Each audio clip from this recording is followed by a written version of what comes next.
All right, good afternoon, TAC members.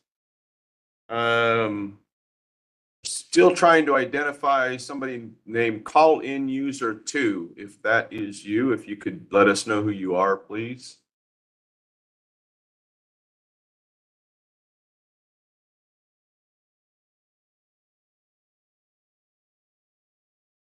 Not getting a response, Joyce. I'm going to go ahead and remove them from the meeting. That's good. And that being done, do we have a quorum? Unfortunately, we do not have a quorum yet. Right now. Okay, we'll wait a few more minutes and see.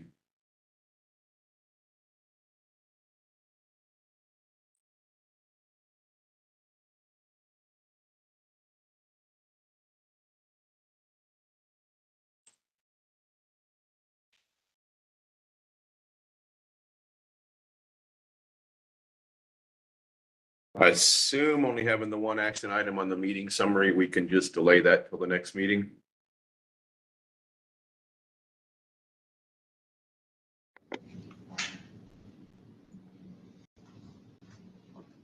Yeah, so this is John McCowan at CAMPO. I think, Gary, we can go ahead and do that. Okay. And we should have a quorum. I think Kim is checking that one more time. We were just taking a minute to remove everybody from the lobby. So there should Gotcha. be about 10 more people in the meeting now. Okay. So with that, we do have a quorum. The only action item on the agenda today is approval of the meeting summary from July 24th meeting. I assume you've all had time to review that, and I would take a motion from the floor, please.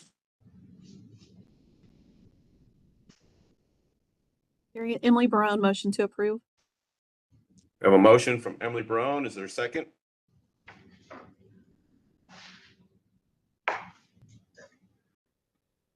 Second. I'll second. I believe that was Ed Collins was the second. All those in favor? Aye. Aye. Aye. Aye. And most importantly, are there any opposed? Hearing none, motion carries. We have a busy agenda today, all presentations and updates from CAMPO staff. So let's jump in and so we can get through this on time, respecting everybody's time. First up will be Mr. Lancaster. Good afternoon, everybody. I'll make this fairly quick. The TxDOT contract to update the CAMPO 2050 model was initiated on November 11th, 2021. Through a collaborative effort, the model has been completed and delivered to CAMPO. I would like to thank the TAC, TWG, and stakeholders for the work they did to help us complete this project. Without your input, we would not have had the intricate knowledge of each area that was provided by you to be able to do this good of a job on this project. This project was also completed on time and within budget. So I would also like to thank TxDOT and AECOM for the work they did to accomplish that. TxDOT and AECOM delivered the reviewed and approved 2050 model to CAMPO on August 1st, 2023. Prior to that, we had training at the TxDOT offices for CAMPO and TxDOT employees on July 28th, 2023. This model has several improvements that have been implemented, and I will go through a few of those on the next slide. Next slide, please. The 2020 base year model matches traffic counts and transit ridership very well, and because of the improvements, new surveys, new census and transit data, the model validated better than previous models. AECOM did a thorough review of the model scripts within TransCAD and improved those for every step in the modeling process, which not only improved the validation, but also decreased the model runtime. The greatest improvements were made within the mode choice step of the model, and that is one reason the transit assignment improved. The model matches transit ridership as high as 93% across 76 routes. AECOM also worked on cleaning the highway and transit networks. Since this is a legacy model, there were old forecast highway and transit links that were no longer of use, and we had those removed. This made the model easier to review and less confusing to the users. Next slide, please. Currently, the 2030 highway network is based on the 2025 network. We will update that network when we have the new 2025-2028 TIP projects and have a better understanding of when those projects will be completed and open to traffic. The 2050 highway network is based on the current 2045 network with updated I-35 projects in place and will be finalized once we have the fiscally constrained project list for the 2050 RTP. That list will be developed later next year. Once that work is completed and input into the appropriate model years, the 2030 and 2050 models will be run and the full model will be ready for use.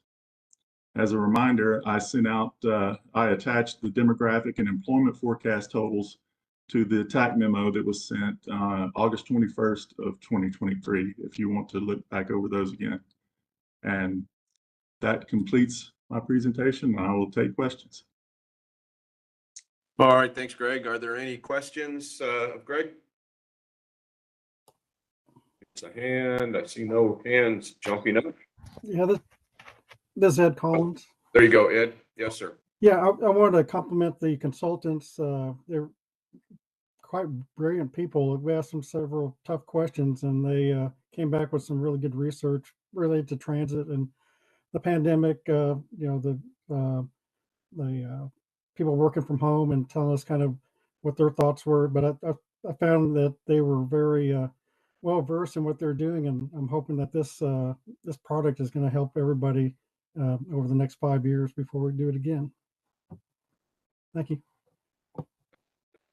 Kathy Stevens. Yes, hi.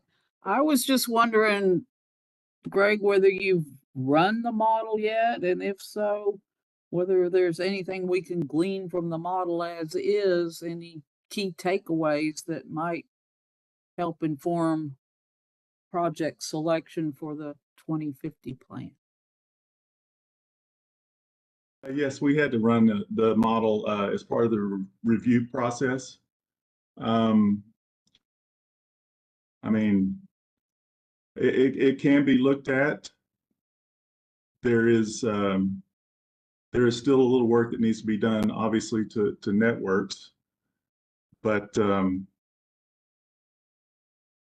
you can see deficiencies within our highway network. I'll just kind of leave it at that. So is there a way we could see those? Like on a I can- map, a VC ratio or whatever we do these days? Yeah, we can create a VC ratio map. I think that might be helpful for us anyway. I don't know whether anybody else feels the same way, but I think that would be a good idea. Yeah, I can do that and send it to the TAC. Thank you. That would be fabulous. Okay. Also, Kathy, this is Chad McCowan. We're also working with our the various corridor studies that we have, including the project readiness program that we're leading with TxDOT to to ensure that they have access to this latest information. They understand that it's not official until this is adopted as part of the plan, but we are certainly working on data use agreements so that agencies have the benefit of this knowledge for updated data for their corridor studies. Awesome. That's great. Yeah, Chad. thanks, Thank Chad. you. I forgot to mention that. I think we right now have about 6 consultants that already have the latest model, the 2050 model. And most of them are working for TxDOT. Okay. Awesome. I'll Right. be looking for that map, Greg. Thank you. Okay. I think that map would be valuable. I agree. Thanks for that, Kathy and Greg. Anyone else questions for Greg? All right, seeing none, we'll move on to item number 4, update on regional freight plan. Nero. All right, thank you, Gary. So just wanted to give you all a little bit of an update on the regional freight plan. The last plan that we did was in 2008. So obviously there's been a lot of things that have changed in the region since then. And so when CAMPO went through the procurement process and we kicked off the plan with our consultant team, Cambridge Systematics, in December, we decided the first thing we needed to do was identify the existing conditions of our freight assets in the region. And so this report will be just a discussion of the existing conditions report, which is in your background material. It's a very comprehensive report, and I highly recommend, if you haven't had a chance yet, to give it a read, because I think it has a lot of great information that will be helpful to everybody on the call. So this slide just kind of shows how we organized the report, looked at the existing assets, and then other topics that are related and of concern. So the first thing is just looking at the highway assets that we have in the region. And for freight, considering that highways are the most extensive portion of freight movement, the first place we decided to start was looking at the national and state highway freight networks. For the national highway network, that is a system of federally designated roadways that are used to prioritize policy and funding for freight transport. And if you see, the feds actually have imposed a limit on all states about the amount of mileage that they're allowed to assign to the national highway freight network. So for this region, it's only I-35 and portions of 290 and 71. But for the state, you can see that the network is a bit more extensive. It includes every interstate, freeway, expressway, and arterial in our region, which totals about 856 miles. And then if you're talking about highways, you're also going to talk about congestion and safety. So there aren't any real surprises, I would say. The picture on your left shows where the hotspots are in our area for congestion. Again, in the most logical places. And then on the right are showing just where crashes that cause injury occur in our region. Again, mostly on areas that you would expect. Another portion or another component of freight movement is truck parking. Now, currently, there are no public truck parking locations in the region. There are some that are directly south and north of us. And so what this graph shows is that we have a fair bit of what's called parking deficiency per mile in our region. This is during the hours of 1 a.m. and 2 a.m. when a truck needs to find parking. It is very hard to find a spot, whether it's allocated or not allocated, for them to park in that region. So definitely something to consider. What this graph here shows is just the locations of intermodal facilities where another mode will interact with trucks. And in this region, we only have 4. The one in orange is the airport. That's where air freight comes in, interaction and offloads to trucks. And then we have 3 pipeline terminals to move goods past the pipelines. Moving on to rail. Rail is also an important element of freight. There's about 475 miles of track in the region, and Union Pacific operates about 260 of them.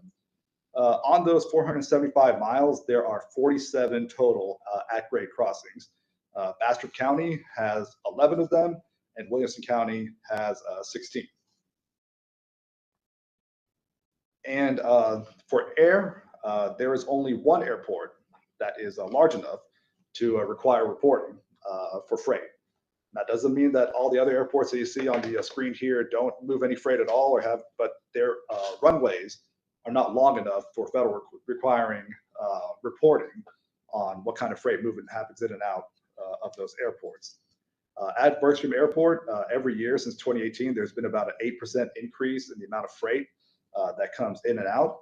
And then in our conversations that the consultant team had with the airport, one of the things that they mentioned was that the 4-way stop at the SH-71 frontage road with Spirit of Texas, that's Spirit of Texas Drive, is actually causing a backup of the freight trucks coming into and out of the airport, and kind of has a limiting factor on how much freight they can actually move at one time. So that was the last slide I had on freight modes, and now we're going to move on to some other topics, one of them being equity. And one of the things that we wanted to know was, is there an equity component to freight movement? And based, so on the left, what you see is a map of the census tracts that we consider a disadvantage in the region. We use the same methodology from the 2045 plan, but instead of using it for to identify EJ zones, instead of using TAZs, we just use them for census tracts. On the right, what you see in various metrics that we counted, it seems that there is some sort of equity component. In equity census tracts, there's more truck traffic, there's more congestion, and there's more crashes with fatal or serious injuries in those tracts. So definitely something to consider when we're looking at freight planning in the future. The next two slides are just going to talk about origins and destinations of trucks, medium and heavy trucks into and out of our region. The first one is just discussing where freight is coming from, where the trucks are coming from. And maybe not a real surprise, the picture on the left shows that most of the trucks coming into our region are coming from Bell, Comal, and Bexar counties, and they're going to, again, no surprise, the counties that line up on I-35. And the next one shows the same, but in reverse. Most of the trucks out of our region will, again, from the counties that are on I-35, and they're going to Bell, Comal, and Bexar counties. And for this slide, this just shows the types of industries that we have in the region, freight related. Again, in the report, it goes into much more detail about the types of industries and where they're located and how many employees work for each. So again, I would encourage you all to go through that report and read it. I will make a note that this chart is actually outdated. The actual number is much smaller. It's about 1.3 million total freight employees. The consultant informed me today that there were some inaccuracies, so they sent an updated graph, and we will update that. We'll send out an updated existing conditions report, and also make sure we update the presentation before we send it to the board. And the final topic that we're going to talk about is e-commerce. In 2008, when we last did this report, e-commerce was probably not a phrase that even existed. So an examination we felt was necessary. There's so much we don't know. For example, how much stuff is moving in and out of the fulfillment centers, how many trucks, vans, vehicles, what's their effect on our roadways. And so what we did is we gathered some data, and maybe we were able to answer some of those questions. The first step was to identify how many fulfillment centers actually exist in our region. And there's about a total of 15, with Amazon having 2/3 of them. So what we did after that was we got some streetlight data and drew a fence, a geofence around those fulfillment centers to identify the amount of traffic coming into and out of those facilities. If you look at the legend, the actual numbers don't seem all that great, or at least high. And we agree. That's mostly probably because the small sample size of data that the streetlight has, and which works great if you're looking at either a census tract or a county, but when you go really small to like the size of a warehouse, you're going to get smaller numbers. So that's just something we need to be aware of. But at the very least, what we think we can see is a differentiation in how much traffic is going out in and out of each facility. Another thing that we can tell is when do these trips occur. On the left, we can see that in 2020, there was a pretty logical reason for a spike in 2020. We're not sure why there's a continuous decline from 2021 and 2022. It might be due to sample size. We're not sure, but on the right, when you look at trips by month, those seem to make pretty good sense. The The spikes in February, April, and August are probably related to Valentine's Day, Easter, and back to school. And of course, you know, the big spike from October to December is probably related to the holiday shopping period. And then the other thing you could do is look at when trips occur, what time of day. Almost 3/4 of trips occur between midnight and 3 p.m. So this is important data, we think, if the fulfillment center wants to establish in your city or on your road. These are things that you might want to take into account when you're looking at TIAs or signal timing or something like that. And then my final slide is just to discuss what's next. There are 2 additional reports that will come out of the freight plan. The next one is called a trends report, just to show that, you know, where freight is probably going to go or may go. And then the next one after that will be the recommendations. We will come back and give individual presentations on each of them. And the reason we're doing it like this is so that instead of giving one very large presentation, we can break it up and hopefully have more focused discussions on each component. We will also give the exact same presentations to the policy board. And then when we come back here for the recommendations report, that will also be when we ask for a recommendation from the TAC. And that is also when we go to the board, we'll ask them to adopt the plan. And so that's my presentation. Thank you for your attention and look forward to any questions or discussion. All right, thank you, Nirav. I saw Bob Day's hand first. Bob? Thank you for the presentation. I was curious, on page 34, you're showing intermodal facilities that are basically air to rail, but you do not address anywhere that I saw, and I probably missed it, the truck to rail facilities, such as the intermodal rail yard between Hutto and Taylor. How are you addressing that?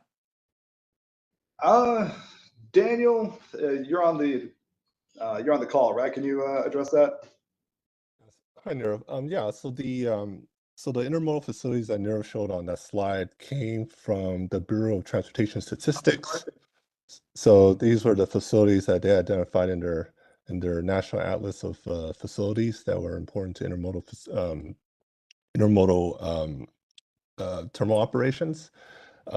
We did hear about the yard in Taylor from our discussion with Union Pacific, so we're aware of that as a facility. It's kind of more of a location with some potential to develop future intermodal hub operations there.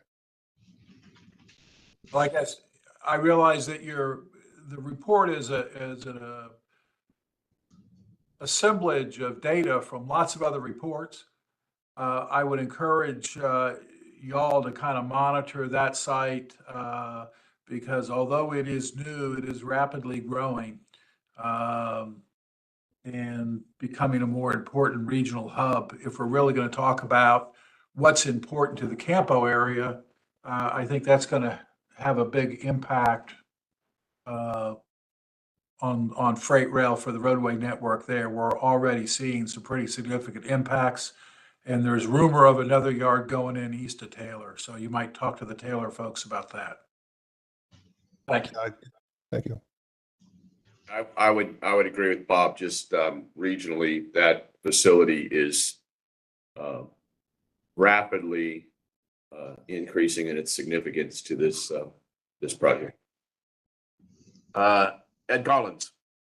Yeah, thank you for the presentation. I didn't get a chance to read the whole report, but I'm glad you highlighted a couple of areas. And during your presentation, I was curious on the truck parking. Maybe in the next step recommendation about if that's something that's needed in this region, maybe how those could tie into our park and ride facilities that we've been studying for some time, and maybe in the future those could be co-located together because of talking.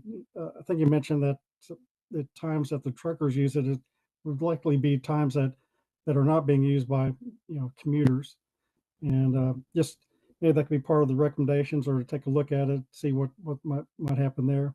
Also, related to the freight rail, I know in San Marcos, Buda, and Kyle, and probably some other communities that not having sufficient overpasses does cause disruption, lack of ability for vehicles, emergency vehicles to reach certain parts of the town during when trains stop, you know. So just if those could be maybe highlighted in there. I'm not saying that it does, communities do adjust, but we know that I've heard over the years that trains stopped in San Marcos do cause quite a bit of disruption, even with the two overpasses that they currently have now. Thank you. Thank you. Yeah, we've heard from speaking with the Greater San Marcos and also the Austin Regional Manufacturing Association that there is definitely a potential for expanded rail access. So yeah, that's definitely what we're considering in our recommendations report. Ed, also I wanted to mention that so TxDOT had done an at-grade rail crossing study for this region about a few years ago. So we didn't want to duplicate that work, but thank you for bringing that up. And we will definitely consider the co-locating the park and rides. That sounds like a really good idea. So thank you for that. Thanks. Thanks for that, Ed. Kathy? I just wanted to mention, we've heard that Caldwell County partnered to put in a grant to build at least 100 spaces of truck parking somewhere right off of 130 in Caldwell County. I don't know if anybody from Caldwell County is on the call, but that might be something to follow. It's one of the IIJA grants. So remains to see what happens, but I wanted to mention that. And then I wanted to say, number one, there is a wealth of great data in this report. So kudos to Cambridge for pulling all that together. And I'm wondering, is it okay to share some of this data now? For example, I'm on a food systems planning group looking at all aspects of the food system, part of which is how to get it moved to where it needs to be. And some of the maps in this report would really be helpful to them. Is it okay to share this, or wait till you update that one chart and then is it okay to share it, or what? No, that's okay. Do you want the, if you just want to share it, that's fine. But if you want like the actual shape files, then ask the consultants and Daniel, he'll get it to you. Okay. Well, we'll start with the sharing of it and see where they go if they want the shape files. Thank you. Anybody else? In the Caldwell County question, the public-private partnership and the grant application have been submitted, and we'll see what the future entails as far as if it gets developed or not. But that is being considered, as Kathy identified. Who's your Caldwell County person, Kathy? Do you know when you expect to hear back? I don't. I think within the next couple months is what I would anticipate, Kathy. I'm not working on that project specifically, but I'm aware of it, working with Caldwell County. Thank you. Thanks, Will, for jumping in with that. Appreciate that. I would agree with others. The report is really, really good, very detailed. If you haven't taken the time to look at it. So any other questions? Okay, thanks, Nira. Let's move on to item number 5, discussion on short-range planning activities. Ryan? Right. Thank you, Gary. So this item really, there's a couple of interrelated items that are kind of ongoing right now, and they're going to be coming back to the Technical Advisory Committee next year in some fashion or form, and they're all kind of impacting each other. So I want to kind of go through those really quickly. And we talked about this at the policy board, so if you listened in on that meeting, this will all be kind of familiar. But the first thing is that we're going through a process right now to refund the 4 remaining deferred projects that you can see listed here. We have 2 projects from the city of Austin and 2 from Travis County. And they've submitted information, development information on those projects, and we're working closely with them, as well as TxDOT, to review these projects and to look at what's changed and to develop a recommendation that's going to come back to the Technical Advisory Committee and the policy board next year for potential refunding and rescheduling. A couple of things I want to point out. TxDOT has their review team.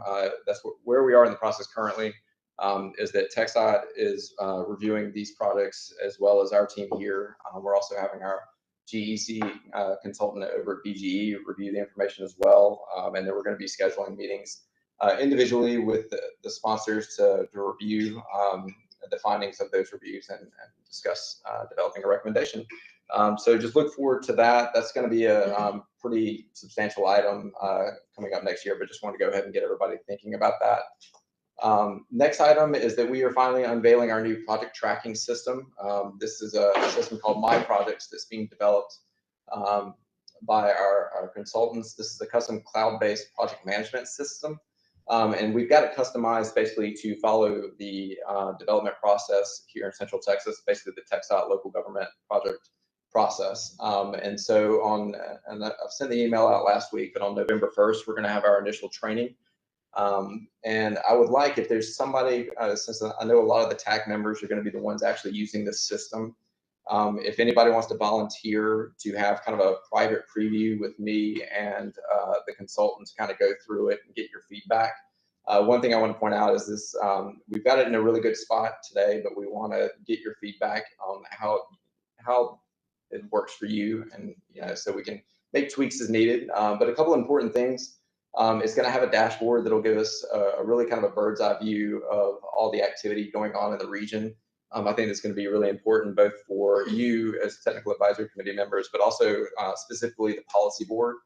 We can show exactly where we're moving forward with projects, where projects are falling behind at a really quick manner. And again, it's really flexible. You'll be able to put in the status and the dates of everything. You can store your documents, your plans, whatever it is you're looking for. You can basically manage your entire project out of the system if you want to. I know a lot of the larger local governments already have their own systems in place, but if you're a smaller local government and don't have a way of managing your projects, this option will be available through the system. I also want everyone to be familiar with it because just we're starting out with a project tracking module, but we will eventually be moving the transportation improvement program as well as project calls are going to be run through this system. So I'd urge anyone who can to join us on the 1st for that meeting, just to get familiar with the system. We will be signing up individuals, so you'll have your own account. It's a cloud-based system where you'll have a permission-based account where you'll be able to log in just to your projects and make those changes and reports there. So I'm really excited about it. It's a great piece of technology, and we've got a really great team working on it, and we're excited to get that going.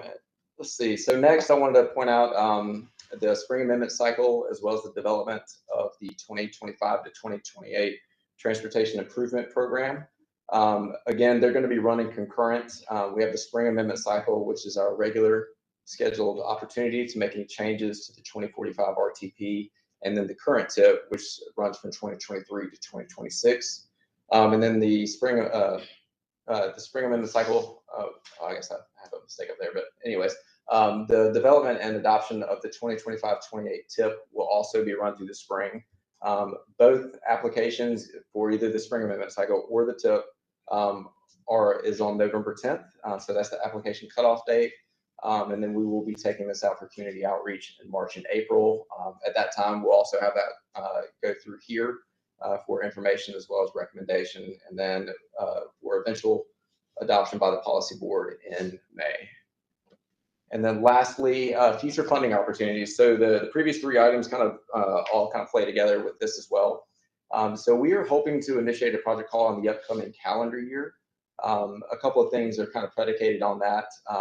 One of those being the refunding of the deferred projects. That's going to have a major impact on our ability to do a project call, and if we do a project call, when we can schedule new projects. So we also do have a couple of currently funded projects that may not be demonstrating adequate progress. We're working with the sponsors to see if we can get those through those log jams, but that's going to be part of the conversation as well if we have projects that aren't moving forward and utilizing their funding as well.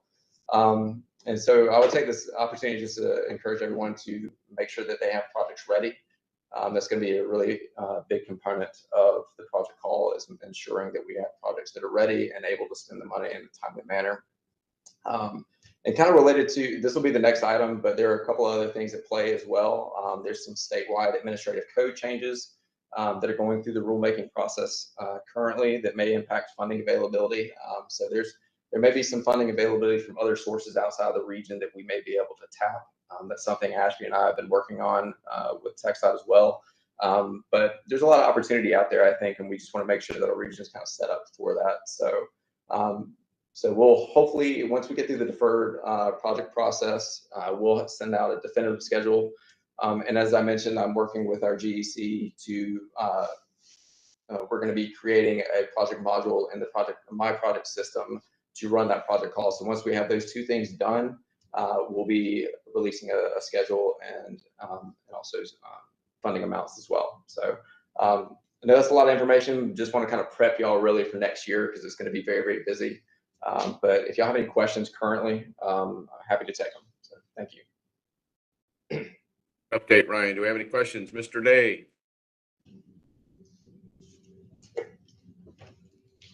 What is the total dollar amount anticipated for the program call? I can't answer that right now due to the outstanding deferred projects.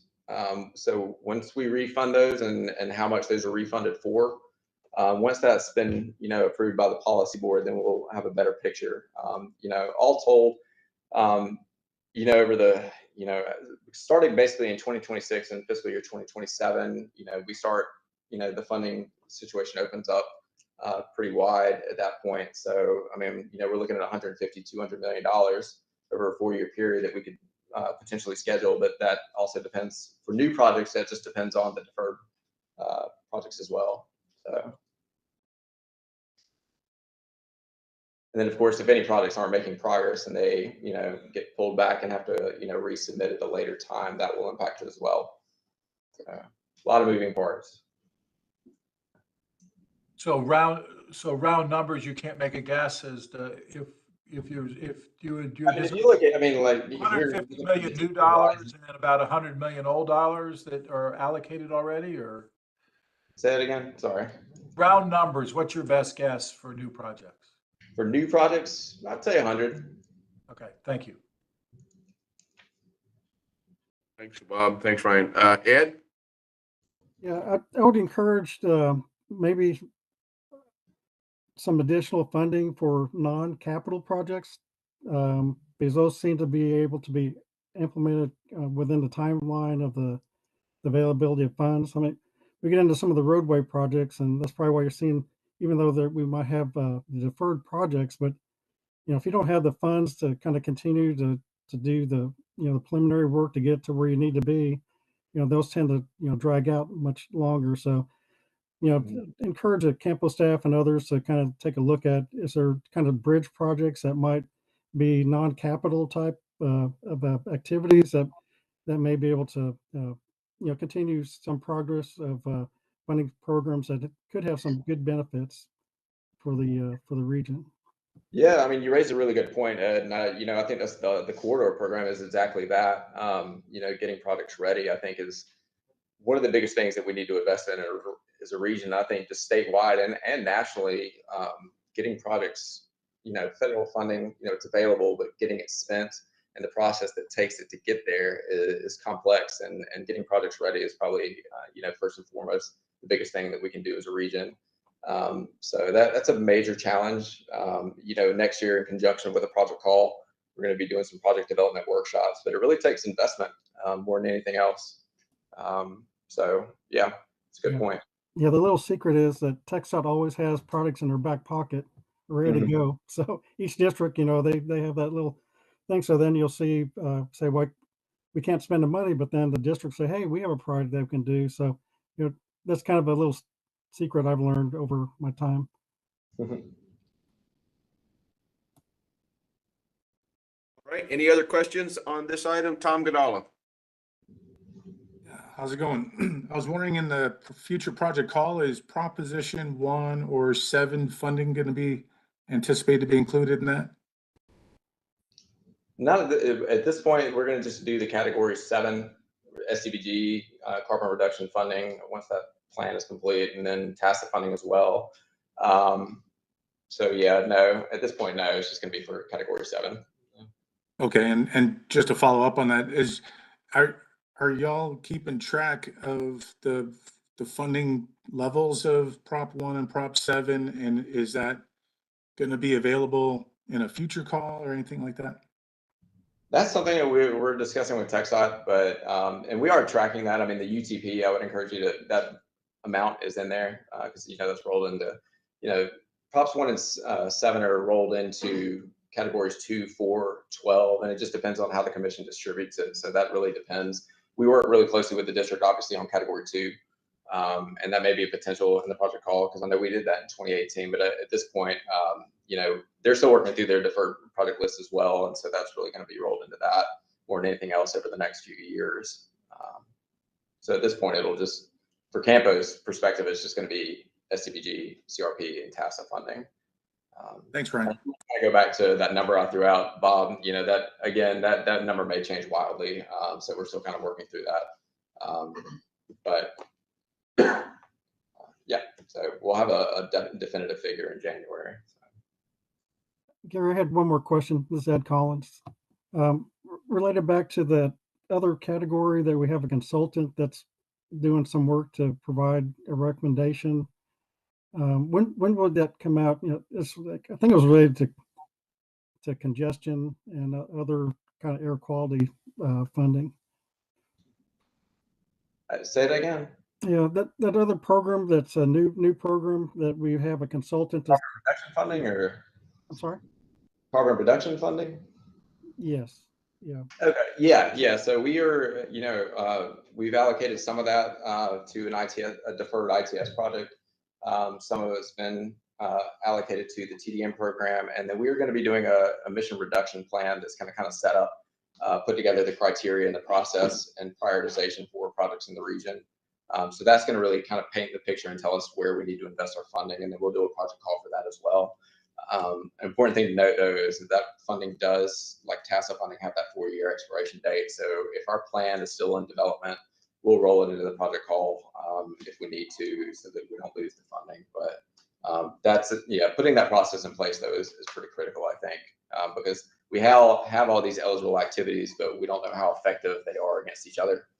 So that's an important piece of that, really showing us where we need to be investing that funds to maximize impact in emission reductions. Is there a timeline that for completion of that study? So we are waiting to kick it off anytime. It's in, along with the other CRP funded projects, are in the STIP right now, waiting to be approved by FHWA. They've been in there since May and they still haven't been approved yet. But as soon as that approval hits, we get our notice to proceed. We've already got our consultant selected. Everything's ready to go. Literally, the contract is signed. We'll kick the meeting off with the study off within a month. And that's anticipated to take 12 to 18 months. Hoping we can move as quickly as possible. So, and this is also kind of in tandem with City of Austin's leading the EPA grant that's looking at a more broad carbon, or I guess climate plan, but this will kind of play into that as well. So, thank you. All right, thanks, Ed. Thanks, Ryan, for that. Any other questions on this item? Okay, seeing none. Ryan, I believe you're up again on item number 6, discussion on category 7. Yeah, thank you. And as I mentioned earlier, so there is TxDOT is proposing revisions to their Texas Administrative Code, and this is regarding utilization rates that MPOs use, and specifically for SDBG funding. So basically what it's going to put in place is the system where they do include an annual review of category 5, which is CMAQ funding, which we don't receive at this point, and then category 7 SCBG funding, and looking at the carryover from year to year, and looking at that utilization rate, and basically incentivizes and encourages utilization. But it also provides increased funding flexibility for TxDOT. So the flexibility included in the provision is essentially that they redistribute category 2, which is a mobility and congestion related category, and category 5 funding, where they will redistribute it to safety funding, which is category 11. And this is if they hit a carryover amount of over 200% of the annual apportionment without having a plan in place. For instance, we hit 200% a while back, but that was because we were setting up for 35 in the project call, and we did that. And our utilization rate currently is at 99.1%. And that's through the next 4 years, and that's mostly because of 35. But this comes down to readiness again.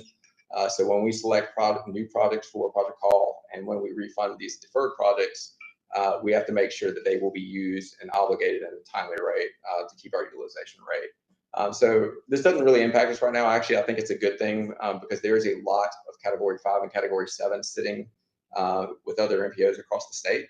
And it's just sitting there, and this may give us an opportunity, as I mentioned earlier, that if the state has some flexibility there, that we might be able to utilize that some of that funding here in our region and have access to it if we have projects that are ready to go. So it's going through the rulemaking process. They're gonna so if you want to comment on it, you can currently, and it's going to be approved by the commission in January. So just wanted to bring that up.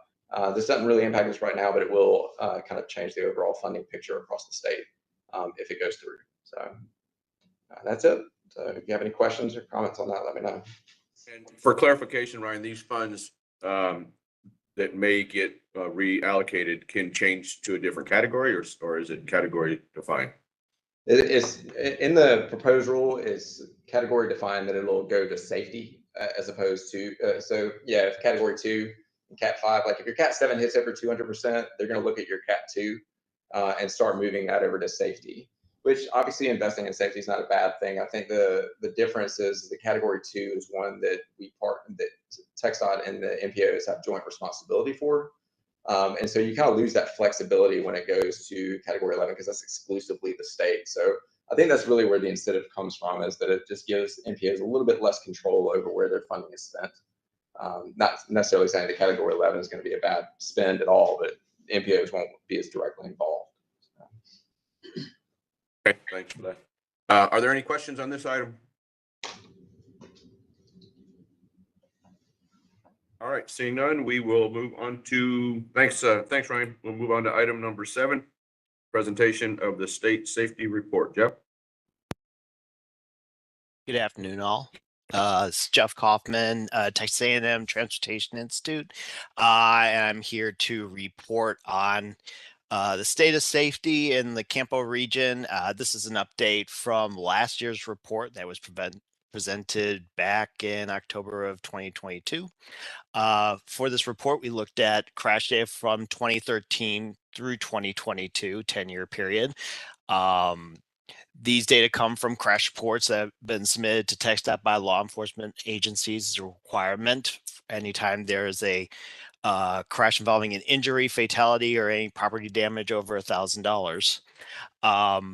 The update of the report, it is a set of graphs, charts showing how things have changed essentially from the official report. So we just wanted to show you an update. Next slide.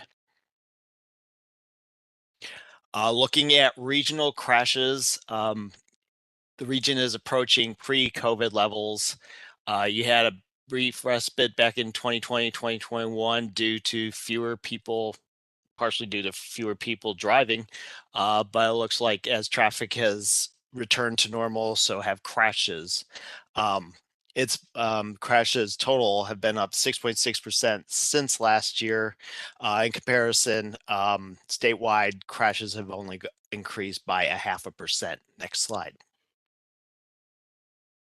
Looking at regional crash rates, this is one of the only positive things I have to report, is that based on the number of crashes per 100 million vehicle miles traveled, which is the federally accepted reporting method for crash rate, the region continues to register below the state's rate. Next slide.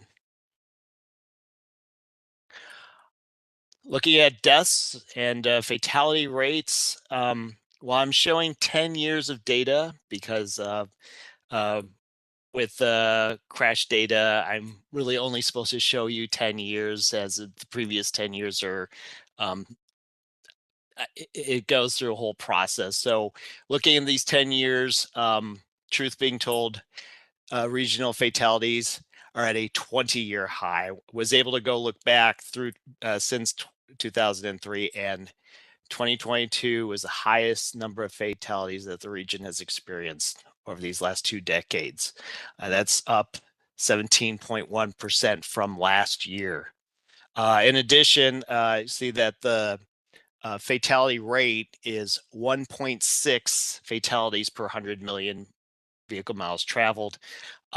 While you have previously reported rates below the state, I'm afraid in 2022, you actually surpassed the state's fatality rate. Next slide. Serious injuries and injury rates, again, you've hit a 20-year high for the region, up 9.2% over 2021. Next slide. This graph, it looks at bicycle and pedestrian fatalities and serious injuries combined. The reason we do this is because it's a combined federal performance measure that CAMPO is required to report. Unfortunately, sorry to sound like a broken record, but y'all have reached another high for the period. Fatalities, you had 80 in 2022. Almost 93% of those were pedestrians, 7 bicyclists. In terms of serious injuries, you had 164 with about 3/4 being pedestrians and 1/4 being bicyclists. Next slide. Wow, that does not look pretty on this format. What I have here is a slide for what I call Road to Zero. CAMPO has adopted the state's performance measures that call for a reduction of fatalities and serious injuries to 0 by the year 2050. What I was able to do is, these numbers are based off of a moving average, a 5-year moving average of fatalities and serious injuries, which is corresponds to the federal performance measure requirement. So in looking at these numbers and looking at how the future should look, first, if you look at the 2018 to 2022 numbers, and then look at the 2022 specific figures for fatalities, serious injuries, and bicycle pedestrian incidents, you've exceeded in all categories. Based on the moving averages, what follows in the near-term targets and long-term targets would be your schedule of reduction for all these different areas that are being measured. A positive note is that as of the end of September, according to the Crash Record Information System, there were 223 fatalities, 1,086 serious injuries, and 139 combined bicycle and pedestrian deaths and injuries for the first 9 months of this year. Compared to last year, you're actually lower in all those categories compared to 2022. Next slide. This should be my final slide. In the previous report and in this report, we look at the various safety focus areas. These are all, we divided safety into 16 different areas of focus that could be addressed. The thing about this data is you should not look at this cumulatively. For example, I could be drunk, distracted, and young, and I would show up in all 3 of those categories. But what we tried to do is just separate it based on the specific focus area. With that, road departures are the largest factor of both fatalities and serious injuries in the region. It's also have been pretty consistent being one of the top causes of crashes or factors in crashes. What the items that I want you to really look at, though, are the 5 items I have highlighted. And these are areas of safety where there is a far higher overrepresentation in terms of fatalities and serious injuries compared to the total number of crashes that occur in the region. Again, for example, alcohol-related crashes were only nearly 7% of all crashes in the region. However, there were over 37% of deaths. Speeding, unrestrained occupants, motorcycles, pedestrians, all very much overrepresented in terms of being injured or dying in compared to the number of crashes. These are areas perhaps that CAMPO member agencies need to look at in terms of perhaps focusing funding. I mean, looking at some of this information, unrestrained occupants, 1 in 5 deaths is because someone wasn't belted in correctly. Imagine if we could just get everyone to buckle their seatbelts, that number alone could possibly drop 20%. So these are the areas that I think you all should look at for the future. Report was provided for you that's showing regionally how things have changed since last year and over the last 10-year period. If you'd like more information specifically about your community or your county, please feel free to contact CAMPO. I would be more than happy to work with you in terms of looking at your information and helping you pinpoint where possibly your areas of safety need to be addressed. With that, I will hand it over for any other questions. Thanks for that, Jeff. Could you back up to the previous slide? Got a question on that. Sure.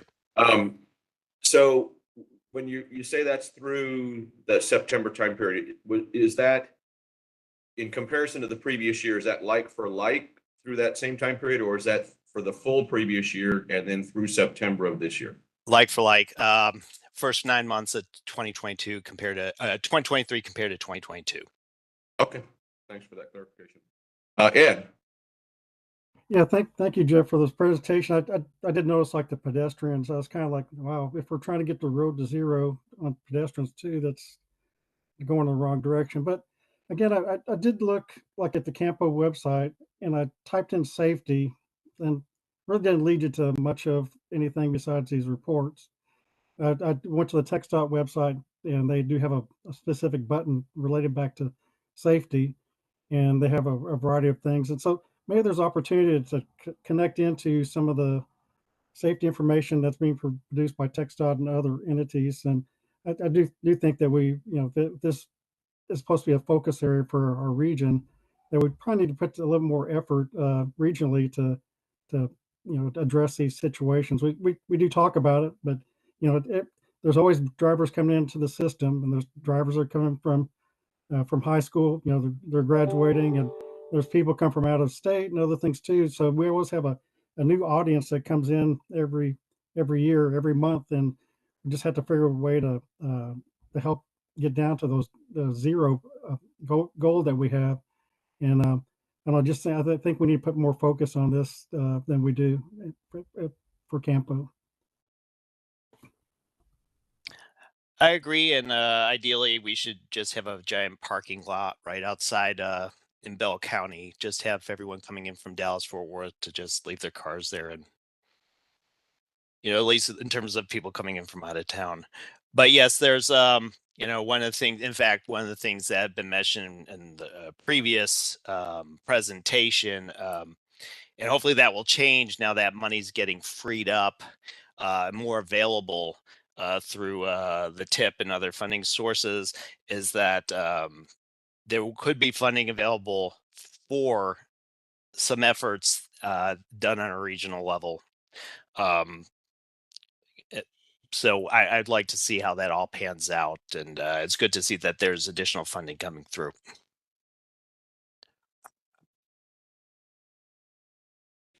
Ed and Jeff, any other questions on this item? All right, we'll slide into our last item here, number 8, presentation of congestion management process. And Jeff, that is also you. Well, thank you again. Quickly, I want to go through the congestion management process, specifically the update. And this is a more of an update than a full process report. I'll go through this in a second.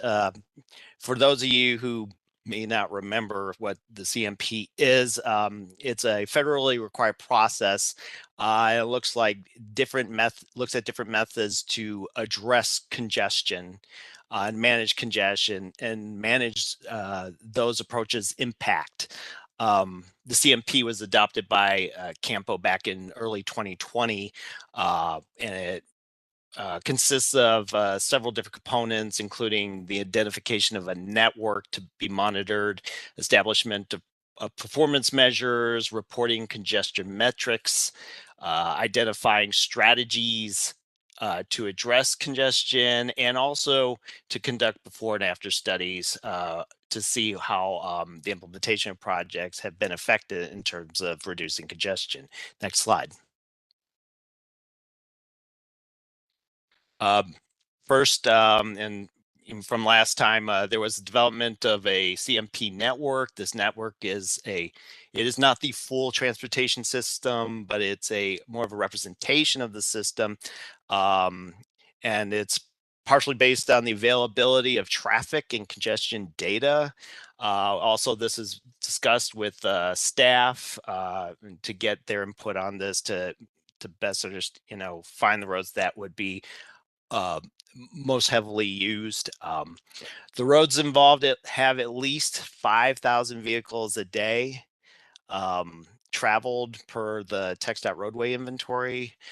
We were able to divide the network up into 384 analysis segments, and compared to 3 years ago, the new network or the revised network now has fronted roads included, especially considering how they're used in the city, the level of traffic on there.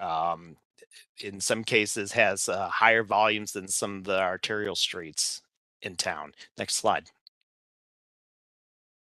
We've also, the CMP contains a series of performance measures, and these are the things we're looking at in terms of how congestion is improved over our analysis periods. Looking at the whole network, looking at how volume over capacity has been impacted, the travel time, reliability, how looking at average speeds versus free flow speeds, and the how reliable the system is during peak periods, the various average speed that we're experiencing by travel period, the availability of transit, safety issues such as crash rates, bicycle pedestrian injuries, looking at congestion costs, estimated emissions, and in the future, we are looking to include information on sidewalks and bicycle facilities. I know that there's going to be some additional work done in the near future, looking at the inventory that's available in the region. While we have some semblance of an inventory, it's unclear in terms of the quality of the inventory. Just because a facility may have a sidewalk, it may be disjointed, it might be broken up, incomplete. So we want to be able to better qualify these facilities before we include that into this report. Next slide. Looking at the congestion management strategies, the CMP identifies strategies that could be used to improve congestion, the transportation system's effectiveness. A lot of these have been taken from the travel demand management study that was done several years ago. They include things like demand management, congestion pricing, operational improvements such as incident management programs, transit availability, the availability of alternative modes such as bicycle and pedestrian paths, access management, roadway redesigns that could be done, and also the use of technology such as intelligent transportation systems to help improve the flow of traffic through better signal timing or traffic detection. We're also looking at capacity. For the sake of this, it's a last option to be considered, but we're also looking at these in terms of how ad capacity improves congestion as well. Next slide. One of the things that's supposed to come out of this as well, besides doing performance measurement of the network, we're also supposed to be looking at before and after project analyses. So every few years, as we're looking at the network, we're going to also look at projects that have been implemented between a previous analysis and the upcoming analysis to see whether or not the implementation of the project has improved the flow of that particular roadway. We'll look at the strategies that have been instituted to see whether they have been effective in terms of improving conditions of the roadway. We're collecting these data annually. We're using it to be able to do our before after reports. We have a system called COMPAT, which we can use to be able to actually be very specific in terms of the roadway segments that we're looking at to see how things have improved. And this report, in the end, as part of the performance measure report for the network, we'll be able to show reports for the individual projects and their benefits. Next slide. Okay, this slide is about, I guess, what I'd call the rub. We have a little bit of an issue, and this is part of the reason why this is an update and not a formal report. We have what I call a data dilemma. The primary source of information that is being used for the CMP is INRIX. INRIX is a system. It's been around for about 18 years. Started off predominantly collecting data from fleets as a way to not just track fleets, but they also realize that based on how fleets are traveling and looking at where they're going, they're able to get speed information. And so INRIX has kind of grown since then to kind of serve as one of the primary sources of speed and travel time data for the whole country. In fact, it's being used by not just it's used by the state for its top 100 most congested roadways. It's used for the urban mobility reports for over 200 communities in the United States. INRIX has its own scoreboard that you may have read about in the newspaper in terms of seeing how congestion has improved over the year and how much time you may be spending in traffic. While this information we've been using it over the years, it was, as mentioned, primarily fleet information, so about 2/3 of the data came from trucks. In late 2019, the data switched. They effectively flicked a switch, and the data switched from these fleet vehicles to predominantly passenger vehicles, like you and I, just driving here and there to work, to the market, wherever. The issue with this switch was that cars tend to travel faster than fleet trucks. We can speed up faster, we can slow down faster, we can maneuver faster. What ended up resulting from this switch is that as we're seeing an increase in traffic, we saw an increase in speeds. Speeds actually improved despite us having more vehicles on the road. And a lot of that is just because of the switch in the data source being from passenger vehicles. Because of this, we were not able to distinguish any project-related benefits from improvements strictly from the methodology change. The second issue that has come up in terms of the data was COVID. And COVID caused a large reduction in traffic in 2020 and part of 2021 as well. because there were fewer of us on the roadway, speeds were much higher. And because of that, again, all it just looked like was your traffic's improving, your speeds are improving. We're unable to assign any true benefit to any of the projects that were out there because all you could see is everything's just getting better, and it was more based on an epidemic rather than a freeway improvement or a roadway improvement. So because of this, next slide, we needed to do a CMP reset. Essentially, because of all these changes, because of COVID, we have to reestablish the network, and we've reestablished it, repopulated it, refigured out the baseline, which is now based on a 2021 baseline. And so what's going to happen is next year we will conduct an update based on the 2022 data that come in. And then following in 2025, we will start looking at projects and be able to conduct the analysis on specific projects to try to localize what projects actually provide improvements based on, whatever got implemented. This is something we've discussed with quite a bit internally. The folks in my office, they do a lot of the work for the state, for the feds.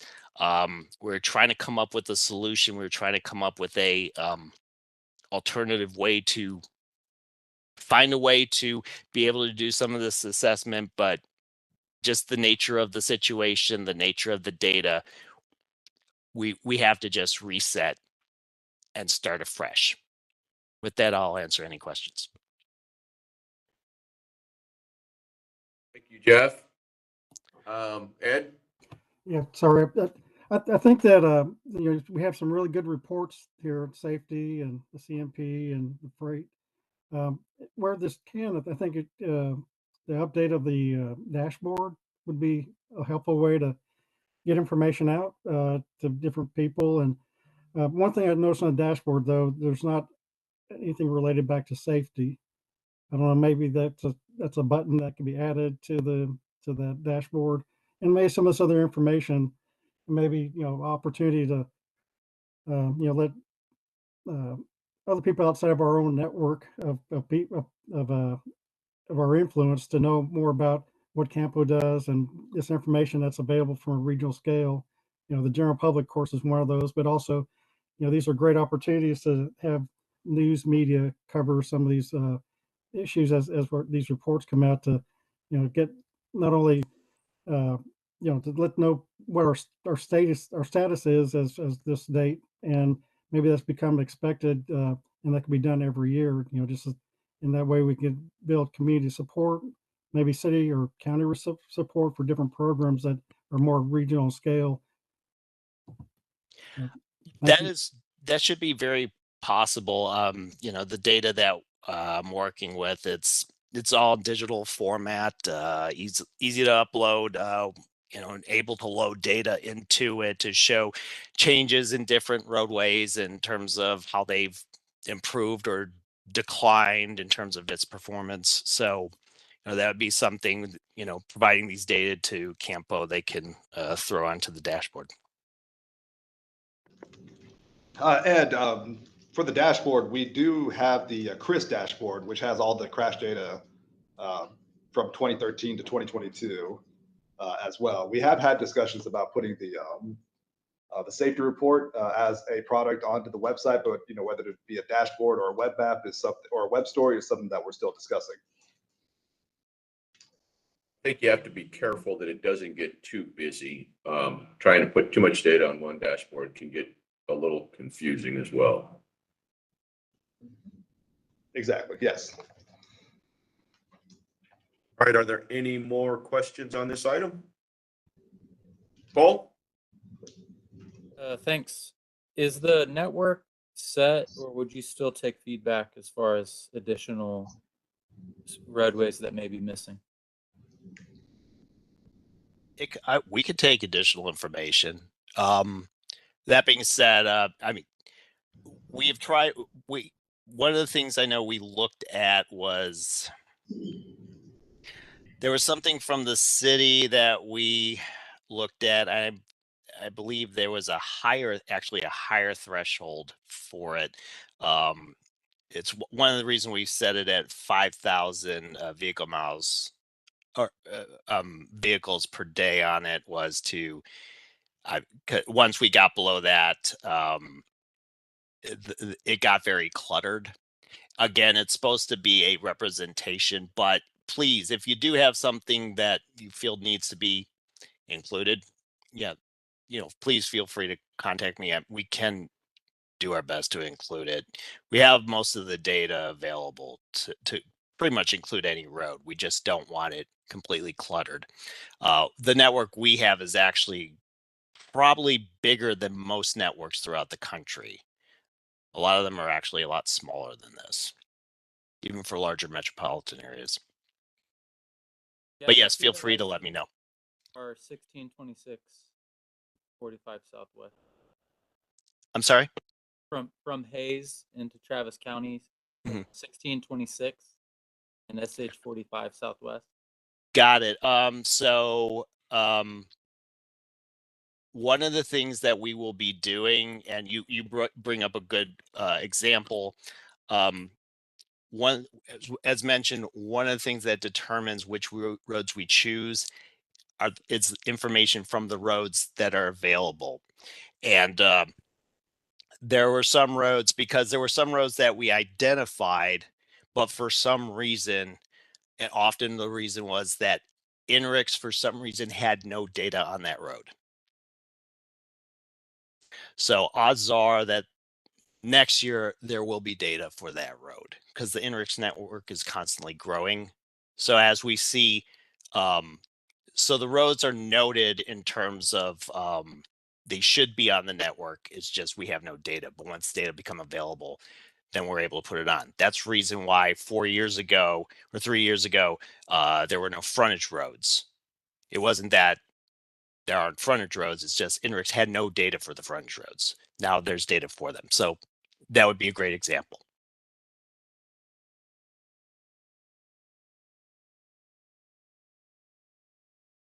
And thanks, Jeff. Any other questions? If not, thank you all for your time. Jeff, thanks very much for your presentations. Very good. Item number 9, report on transportation planning activities.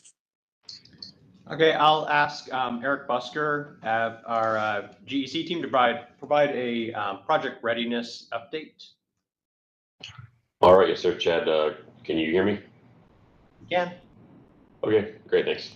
So just real quick for the 973 project, we're incorporating the many developments that we were made aware of through our meetings with the local governments, incorporating those developments into our traffic forecasts and hoping to get back in front of the local governments before the end of this year and kind of present a preliminary design concept for the corridor. On Palmer, 734, we're working towards our first open house, tentatively scheduled for December 13th. Once that meeting date's finalized, we'll send out notifications to all the local governments and the elected officials along the corridor. And that meeting is really just introducing the study. We'll be presenting some existing conditions, future traffic projections, and also data gathering. So we'll be asking the users, how do you use the corridor? What do you see are the problems? Things like that. And then using that information to help inform our alternatives. And then last on 969, that project is just about getting started. We're wrapping up scope and fee efforts with a consultant, and then hopefully they can get started next month sometime. Once they're underway, a very similar approach. We'll do our data collection, meet with the local governments along that corridor, and kind of just get a better feel of development to help guide the project. So a lot going on, but appreciate all the local governments being so responsive. I know y'all are busy, but it's been really helpful for us to gather data as these projects get going. Chad, anything else you would add? No, thank you. Question from Tom Godala. Thanks, Gary. Hey, Eric, Tom Godala from Cedar Park. I wanted to find out if your open house that you're expecting to have on December 13th for that Palmer Lane, do you plan to have the previously approved and almost completed design of the 6-lane section as part of that? Will that be discussed or introduced at all? Do you know? Most I likely can speak not. to that. Sorry, go ahead. Go ahead, I Joyce. can speak to that. This is Joyce Myers. So I'm managing the 734 study from the CAMPO side. And this first open house, Tom, is really just to introduce the study, the fact that this study is happening before we start introducing any kind of concepts that are out there.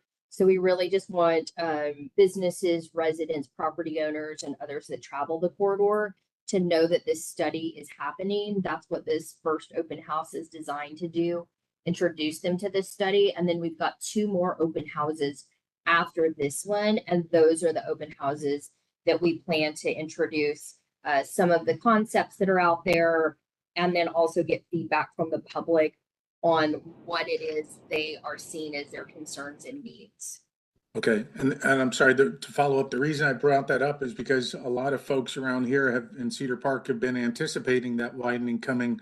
And we've been going to construction design sessions for years on that and making comments on plans. So the fact that we've kind of gone backwards and it's like, well, what happened to all that work? Anticipate that being questioned and brought up during that open house from local folks. So I just wanted to mention that. I take it that's going to be in the area of Cedar Park or North Austin, right? It'll be somewhere in North Austin. The corridor is definitely a little bit of a challenge because it's so much residential and businesses that aren't necessarily open house facility type locations. So we're looking at probably around the McNeil area. But Tom, I'll also reach out to you before that open house just so you can give us a sense of what you expect the residents in Cedar Park to want to know, so that we can have that information. Yeah, that'd be great. Thanks, Joyce. Thanks for that heads up, Tom. Sure. Okay, any other questions, comments? All right. One more update here real quick, Gary. Yes. Will If you want to go to the next slide, Ryan. So TxDOT is doing their statewide active transportation plan, and the Austin area public meeting will be on November 14th. So you can see on this slide the dates and locations where those are taking place. If you want to learn more, then you can go to TxDOT.gov and then just type in statewide active transportation plan to look at the virtual public meeting and the website. And then we're looking to potentially schedule a presentation about the statewide active transportation plan at a future TAC meeting, but you can find all of the information on the TxDOT website. Okay, one additional update. This is Will Liska on the Regional Safety Action Plan. So this was awarded to CAMPO from USDOT through the Safe Streets for All program. I wanted to let folks know, most of you all are already aware, but we have our grant agreement signed with FHWA that was finalized in August, and just want to let folks know that we are getting ready to procure a consultant to help us with this work.